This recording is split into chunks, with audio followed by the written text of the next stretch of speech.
आपके अवचेतन मन की शक्ति। इस सीरीज के आज के वीडियो में बात करेंगे कि अवचेतन मन की शक्तियों को जानने, समझने और इस्तेमाल करने के लिए आपको क्या-क्या करना चाहिए। ये माना जाता है कि अवचेतन मन की शक्तियों के कारण ही शेक्सपियर ने उन महान सच्चाइयों को जाना और व्यक्त भी किया जो उनके समय के आम आदमी को पता भी नहीं थी। अवचेतन मन की बदौलत ही यूनानी मूर्तिकार फिडियस ने संगमरमर और कांसे में सुंदरता, व्यवस्था, सुडौलपन और अनुपात को उकेरने में निपुणता और कुशलता हासिल की। इसी की मदद से महान कलाकारों ने कई आश्चर्यजनक कृतियों की रचना की। इसमें इतालवी कलाकार रफेल की अमर कलाकृति मैडोना की बात की जा सकती है, या फिर जर्मन संगीतकार बीथोवन को उनकी सिम्फनी की रचना करने के लिए समर्थ बनाने की बात की जा सकती है। आइए जानते हैं डॉक्टर जेम्स एस्डेल की आश्चर्यजनक कहानी के बारे में।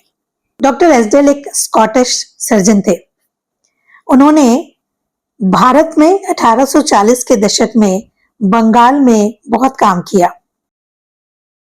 उस जमाने में बेहोश करने के लिए ईथर या रासायनिक एनेस्थीसिया की आधुनिक विधियों का इस्तेमाल नहीं होता था। 1843 से 1846 के बीच डॉक्टर एस्डेल ने करीब 400 बड़े ऑपरेशन किए। इनमें आंख, कान, गले के ऑपरेशंस के अलावा अंगों को काटने, ट्यूमर को हटाने, कैंसर की गांठ को हटाने जैसे जटिल ऑपरेशन भी शामिल थे। आश्चर्य की बात यह है कि इन सभी ऑपरेशंस में सिर्फ मानसिक एनेस्थीसिया ही दिया गया था। दूसरा आश्चर्य ये कि मरीजों को बाद में किसी तरह का कोई दर्द नहीं हुआ और ऑपरेशन के दौरान मरीजों में से कोई भी मरा नहीं। ये उस वक्त की बात है जब लुई पॉस्चर और जोसेफ लिस्टर ने ये साबित नहीं किया था कि किसी तरह का इन्फेक्शन बैक्टीरिया से फैलता है। किसी को भी ये एहसास नहीं था कि ऑपरेशन होने के बाद जो इन्फेक्शंस होते हैं वो दूषित औजारों और हानिकारक विषाणुओं के कारण होते हैं। जब एस्डेल अपने मरीजों को सम्मोहन की अवस्था में ये सुझाव देते थे कि उन्हें कोई इन्फेक्शन नहीं होगा, तो उनका अवचेतन मन इस सुझाव पर प्रतिक्रिया करना शुरू कर देता था और उनके अंदर किसी भी तरह के इन्फेक्शन के जीवन घाती खतरों से लड़ने की प्रक्रिया शुरू हो जाती थी। साथियों, कई सौ साल पहले इस स्कॉटिश सर्जन ने ये खोज लिया था कि अवचेतन मन की चमत्कारी शक्तियों का इस्तेमाल कैसे किया जा सकता है। और विश्वास करिए, जिन पराभौतिक शक्तियों ने डॉक्टर एस्डेल को प्रेरित किया और उनके मरीजों को मौत से बचाया, उनका लाभ आप भी ले सकते हैं।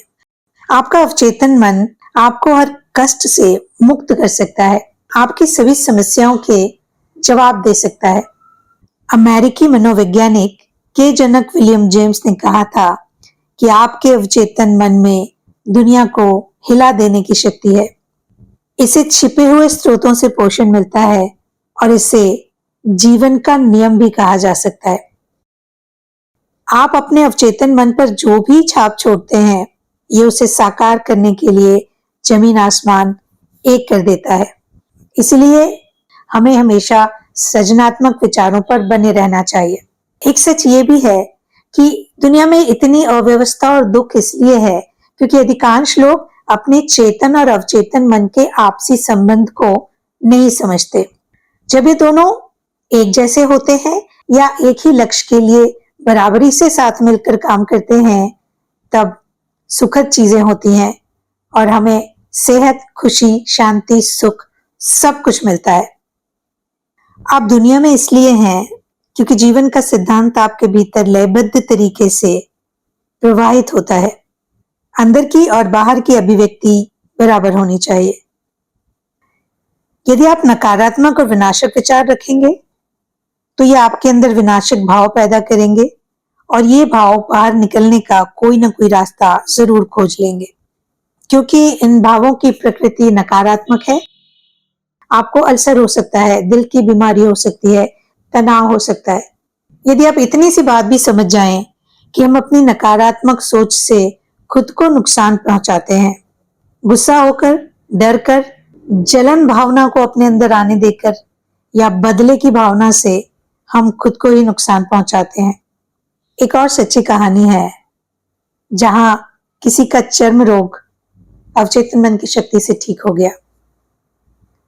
इस कहानी में जो किरदार हैं उन्हें 40 साल पहले चर्म रोग होना शुरू हुआ था। कई तरह के अलग अलग उपचार आजमाए, लेकिन किसी से भी फायदा नहीं हुआ और चर्म रोग बिगड़ता गया।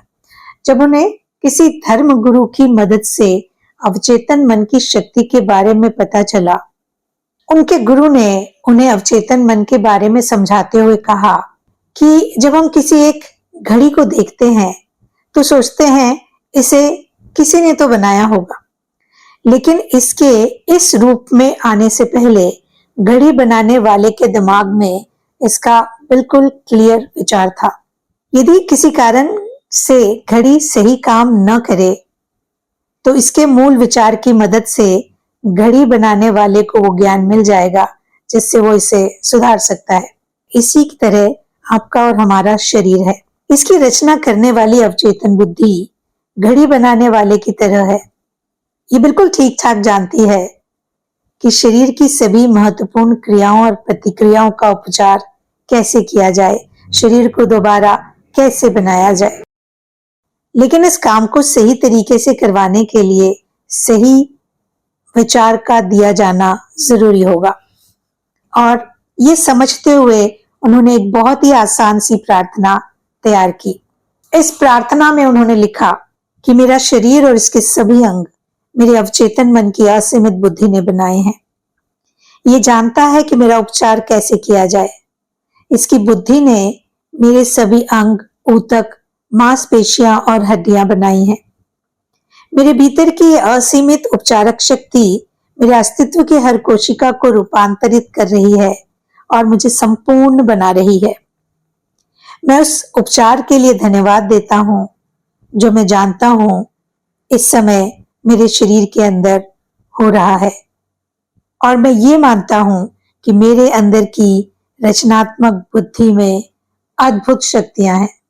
इस प्रार्थना को उन्होंने हर दिन 2-3 बार जोर जोर से दोहराया, कई बार दोहराया, और 3 महीने बाद उनकी त्वचा पूरी तरह से ठीक हो गई।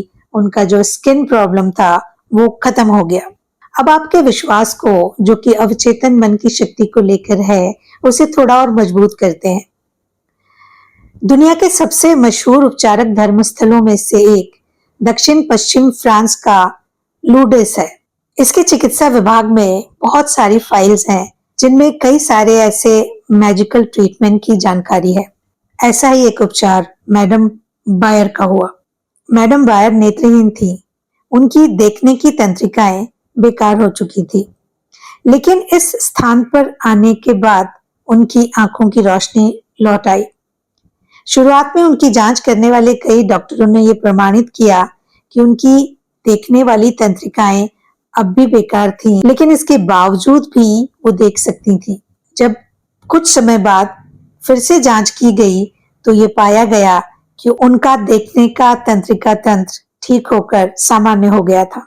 ये कहा जाता है कि मैडम बायर इस धर्मस्थल के पानी से ठीक हुई थी, लेकिन सच बात तो ये है कि ये उपचार उनके अवचेतन मन ने ही किया था, और अवचेतन मन ने उनके विश्वास पर प्रतिक्रिया की थी।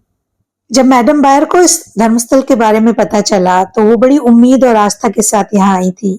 वो अपने दिल में ये मान कर आई थी कि वो ठीक हो जाएंगी, और जो उन्होंने माना था उसी पर अवचेतन मन ने अपनी प्रतिक्रिया की और सारी उपचारक शक्तियों को सक्रिय कर दिया। रचनात्मक सिद्धांत ने जिस अंग की रचना की थी वो उसने दोबारा बना दी, क्योंकि मैडम बायर ने ये विश्वास किया था कि ऐसा होगा। ऐसी कई सारी सच्ची कहानियां हैं जो अवचेतन मन की शक्ति को बताती हैं। सवाल ये है कि आप कहाँ से शुरू करें? तो आप ये कर सकते हैं। नंबर 1, सोने से पहले अपने अवचेतन मन से कोई नया आग्रह करें, प्रार्थना करें और इसकी चमत्कारी शक्ति को महसूस करना शुरू करें। नंबर 2, अपने चेतन मन में मौजूद विचारों के बारे में सतर्क रहें, क्योंकि जैसे विचार आपके चेतन मन में होंगे, वैसी ही घटनाएं आपके जीवन में होंगी।